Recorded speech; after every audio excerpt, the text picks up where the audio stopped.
Hola y bienvenidos. Hoy vamos a sumergirnos en un documento que, bueno, se atreve a desafiar nada menos que la teoría de la gravedad de Einstein. Casi nada.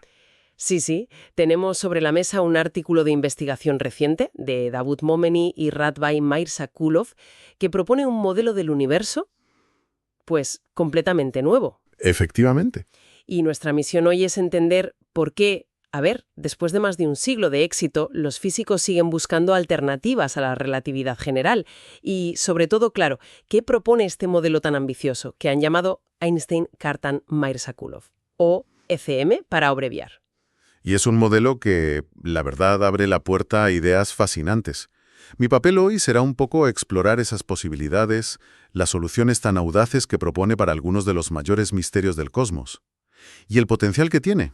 Yo me pregunto si toda la complejidad que añade este modelo está de verdad justificada.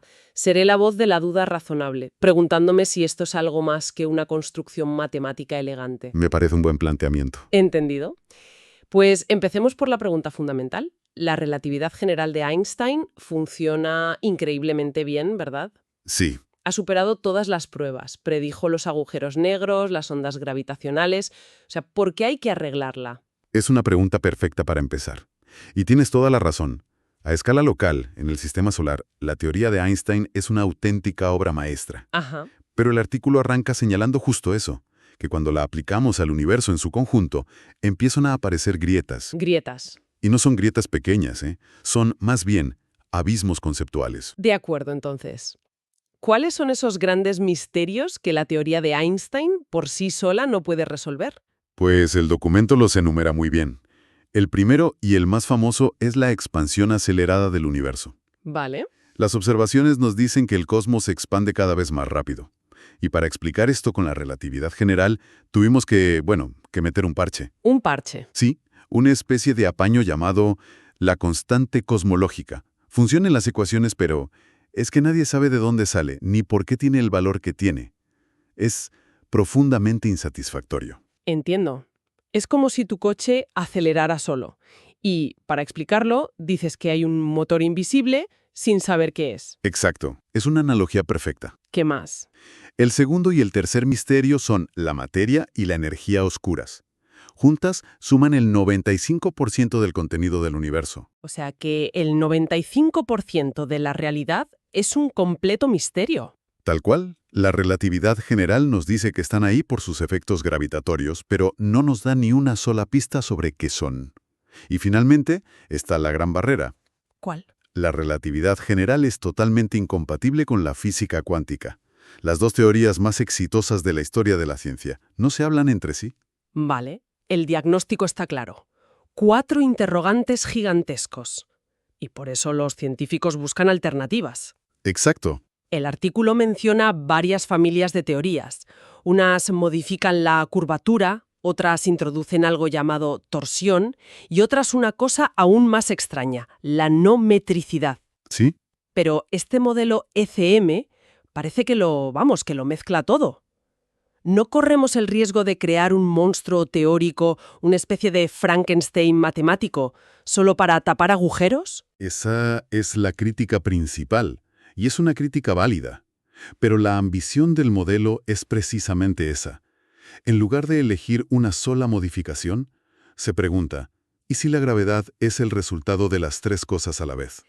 Curvatura, torsión y no metricidad. Las tres. Es un intento de construir un marco teórico mucho más fundamental, mucho más completo. De acuerdo, acepto el reto. Hablemos de esos nuevos ingredientes, porque suenan a ciencia ficción. Empecemos por la torsión. El artículo la describe como una especie de giro del espacio-tiempo. ¿Cómo podemos imaginar eso? A ver, la analogía clásica es imaginar el espacio-tiempo como una sábana. Vale, Einstein nos dijo que la masa, como poner una bola de bolos en la sábana, la curva. y eso es la gravedad. Sí, hasta ahí llego. Pues lo que la teoría de Einstein-Cartan, que es una precursora de esta, propone es que si esa bola de bolos además está girando sobre sí misma, Ajá, no solo curva la sábana, sino que también la retuerce un poquito a su alrededor. la retuerce. Esa torcedura de las fibras del espacio-tiempo, eso es la torsión. Y estaría causada por el spin, el giro intrínseco de las partículas como los electrones. Es una idea potentísima. O sea, la geometría del universo ya no solo respondería a cuánta masa hay. Exacto, sino a cómo está girando esa materia a nivel cuántico. Vale, la idea de un espacio-tiempo que se retuerce es potente, pero luego añaden el otro concepto, la no metricidad, que suena aún más extraño. Sí, esto es. El artículo lo asocia a que las reglas de la geometría podrían no ser constantes. ¿Qué significa eso en la práctica? Aquí es donde la cosa se pone realmente alucinante. Olvidémonos de las ecuaciones por un momento. Imagina que tienes una regla de medir de 1 metro. ¿De acuerdo? La no metricidad, en esencia, propone que si te mueves con esa regla a través del universo, su longitud podría cambiar.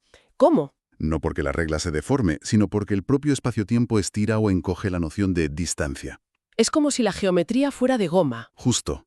Es una geometría de goma. Y esto rompe una de las reglas más básicas que Einstein asumió, que la geometría del universo, aunque curva, era localmente rígida. Es una idea que, bueno, te obliga a sentarte un momento. Entendido. Una geometría flexible. Entonces, combinan la curvatura de Einstein, esta torsión y esta geometría de goma, en una sola teoría. Y mencionan una función, una tal f de t, q, que actúa como un panel de control. Es aquí donde surge el problema de la flexibilidad del que hablaba antes. Exactamente. Ahí está el corazón del debate. Proponen una especie de receta cósmica general. Una parte es la de Einstein de siempre, la curvatura. Vale. La otra es este nuevo término, esta función f, que depende de la torsión t y la no metricidad q. Y sí, como dices, es un panel de control increíblemente potente. ¿Potente en qué sentido? En el sentido de que el artículo demuestra que, girando los diales de esa función, puedes hacer que el modelo describa un universo dominado por materia, o que imite a la perfección el modelo estándar actual, o incluso que prediga un futuro de expansión salvaje. Pero entonces, si puedes ajustar la función para obtener cualquier resultado que quieras, Claro. ¿qué está prediciendo realmente la teoría? No estamos simplemente dibujando la diana alrededor de la flecha que ya hemos lanzado. Me suena al clásico problema del sobreajuste, pero a escala cósmica. Es la pregunta del millón. ¿Estamos explicando el universo o solo encontrando una fórmula matemática lo bastante complicada como para describirlo? Es una crítica muy difícil de rebatir. Es la mayor debilidad del modelo ahora mismo. Sin un principio físico fundamental que nos diga por qué la función f debe tener una forma y no otra, pues sí. Ya. Sin embargo, y esto es lo que hace interesante al artículo, no se queda ahí, pasa de la teoría a la práctica y dice, de acuerdo, asumamos una forma razonable para esta función y veamos si podemos distinguirla del modelo de Einstein con observaciones reales. Bien, eso es crucial. Si no se puede poner a prueba, no es ciencia. El artículo habla de cosmografía. ¿Qué es y cómo nos ayuda a probar esto? La cosmografía es una forma genial de abordar el problema. Es como estudiar el movimiento de un coche sin saber nada de su motor. No te importa la teoría de la gravedad que haya detrás. Solo mides los datos brutos. Mides la velocidad de expansión del universo, cómo cambia esa velocidad, la aceleración, e incluso cómo cambia la propia aceleración. Un parámetro que los cosmólogos llaman el jerk, o tirón. De acuerdo. Así que el punto clave es que no tenemos que adivinar si la teoría es correcta. Eso es. La expansión del universo tiene un ritmo específico, una velocidad, una aceleración, un tirón. Este artículo predice un ritmo diferente al de Einstein, y podemos intentar escucharlo. ¿Qué diferencias concretas predice? Exacto. Es como una huella dactilar. Y los gráficos del artículo muestran varias predicciones. Por ejemplo, en su figura 2, miran el parámetro de desaceleración, que nos dice cuándo pasó el universo de frenar a acelerar. Vale. En el modelo estándar, esa transición es bastante brusca. Este modelo ECM predice una transición mucho más suave, más gradual. Es una diferencia sutil, pero potencialmente medible con la próxima generación de telescopios. ¿Hay alguna predicción más clara? ¿Algo menos sutil? Sí. La figura 5 es muy interesante. Compara la tasa de expansión a diferentes distancias, lo que los astrónomos llaman redshift. Que es una forma de mirar atrás en el tiempo cósmico, ¿no? Para que nos entendamos, sí. Y aquí la diferencia es más notable. El modelo ECM predice una tasa de expansión diferente a la estándar en el universo lejano, y esto podría ser clave para uno de los mayores dolores de cabeza de la cosmología actual. la llamada tensión de Hubble, Justo. que, en pocas palabras, es como si dos policías de tráfico, uno que mira los coches de cerca y otro que los mira de lejos, midieran la velocidad de la expansión y obtuvieran resultados totalmente distintos e incompatibles, ¿verdad? Esa es una analogía perfecta. Y es un problema enorme. Ya. Lo que este modelo sugiere es que quizás la ley de tráfico del universo no es constante, que la gravedad funciona de forma ligeramente distinta a grandes distancias, y eso podría explicar por qué las dos medidas no coinciden. Entiendo. ¿Y hay alguna otra prueba? Sí, hay una última. La figura 6 muestra lo que se llama la ecuación de estado, un número que describe la repulsión de la energía oscura. En el modelo de Einstein es una constante, siempre es -1. En este modelo CEM es dinámica, cambia con el tiempo.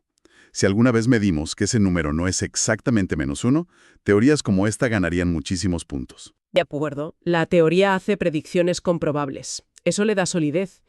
Pero luego el artículo da un salto, mucho más radical. Sí, Sugiere que esta nueva geometría podría explicar la materia oscura. Esto sí que sería una revolución. es la idea más elegante y provocadora del artículo, sin duda. Propone que lo que llamamos materia oscura podría no ser materia en absoluto. ¿Y entonces qué sería? Podría ser simplemente una ilusión, un efecto gravitatorio extra causado por la torsión, por esa torcedura del espacio-tiempo. Con lo cual no necesitaríamos una nueva partícula exótica. Exacto. No necesitaríamos esa partícula que llevamos décadas buscando sin éxito. La gravedad sería simplemente más fuerte de lo que pensaba Einstein debido a esta propiedad geométrica. Es una idea muy atractiva, la verdad. Eliminar de un plumazo uno de los mayores misterios de la física. Pero, ¿se sostiene? ¿Qué dice el propio análisis del artículo? Aquí es donde hay que ser muy cuidadosos. La figura 7 del artículo intenta demostrarlo. Muestra que en el universo primitivo, la gravedad extra generada por la torsión se comporta de forma muy parecida a como lo haría la materia oscura real. Pero, El problema, y esto es un punto crítico que el propio gráfico revela, es que en épocas más recientes, esta materia oscura geométrica se diluye más rápido que la materia oscura estándar. ¿y eso no es un detalle menor, supongo? Para nada. Tendría consecuencias enormes en cómo se forman las galaxias y las grandes estructuras cósmicas. Las simulaciones de formación de galaxias son muy sensibles a cómo se comporta la materia oscura. O sea que, Así que, aunque la idea es brillante, de momento estamos reemplazando un misterio, que es una partícula que no encontramos, por otro. Un efecto geométrico no probado que, además, no encaja del todo con las observaciones a pequeña escala. el artículo no se detiene ahí. Incluso lo conecta con la física de partículas, con los neutrinos. Sí, y eso abre un abanico de posibilidades fascinante para conectar lo muy grande con lo muy pequeño. La torsión, al estar ligada al spin, podría interactuar directamente con partículas como los neutrinos, alterando cómo oscilan o se transforman. Podría reescribir la historia. Podría cambiar toda la historia térmica del universo desde sus primeros instantes. Pero, de nuevo, cada una de esas posibilidades es una nueva prueba que la teoría debe superar. Claro. Si predice algo anómalo en los neutrinos y no lo vemos en los detectores, la teoría se debilita. Exactamente.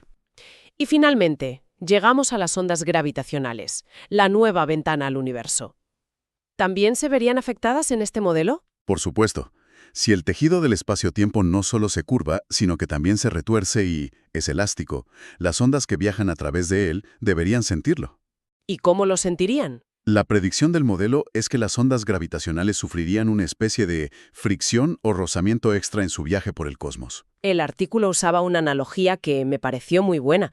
Sería como escuchar la misma nota musical tocada en una sala vacía, que sería la relatividad general. Ajá. Frente a escucharla en una sala llena de pesadas cortinas de terciopelo. El sonido llegaría un poco más amortiguado y quizás con un ligero eco. Es la analogía perfecta. La figura 8 del artículo simula justo eso. Muestra la forma de onda de dos agujeros negros fusionándose. ¿Y se ve la diferencia? Se ve. En el modelo ECM, la amplitud de la onda se apaga un poco más rápido y llega con un mínimo desfase en comparación con la predicción de Einstein. Observatorios como LIGO, Virgo o la futura antena espacial LISA podrían, en teoría, detectar esta amortiguación. Pero seamos realistas, el propio artículo parece indicar que el efecto es increíblemente pequeño. ¿Seremos capaces alguna vez de distinguir esa sutil amortiguación del ruido de los instrumentos o de las complejidades de la propia fuente? Suena a un desafío monumental. Lo es. No nos engañemos, será un desafío colosal. Requerirá una precisión en el análisis de las formas de onda que hoy por hoy están en el límite de nuestra capacidad. Pero es que la recompensa... Es igual de colosal. Exacto. Si lo lográramos, no estaríamos simplemente confirmando una teoría, estaríamos descubriendo la verdadera textura del espacio-tiempo. Sería una revolución. Bien, después de este análisis en profundidad, intentemos resumir.